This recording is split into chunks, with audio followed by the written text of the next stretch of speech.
When you first got into the industry, what was your why to get into this Mm. industry? Yeah, I mean, there's sort of like the immediate why, and then there's like the deeper why, I would say. And I do a whole keynote speech actually on how that kind of all came to pass. But, I immediately kind of got into the industry because I saw an opportunity. I was working as a VP at a tech company. So I was in corporate for about 20 years. And yeah, we'll just say I'm super young, right? Of course. But I was in the industry for 20 years doing work for banks, consulting firms, TD, Scotiabank, PwC, probably names that you have heard of.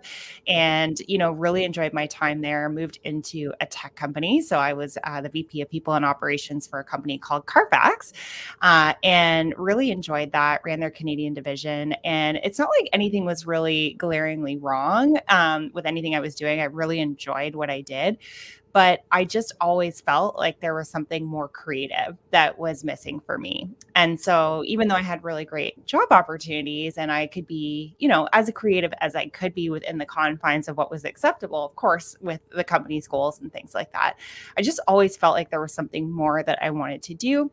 So I actually started my own Shopify business back in 2018 and had a fashion boutique and was bringing the California vibes to Canada because that's where I am and we need a lot more of that here for sure. And that was kind of my first taste of what it was like to build an e-commerce business from the ground up. I learned everything I could possibly learn and I was just very curious about how to build the website. Did a lot of things myself and I feel like I learned there was a lot of things I like to do and not like to do.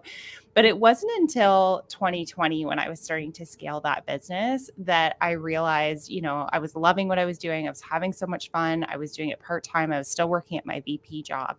But when the pandemic hit, and I was looking to hire a coach on scaling that fashion business even further, I started to realize that I had a skill or many skills in the coaching and training and all the things that I had learned in my corporate life, coupled with all of this Shopify stuff now.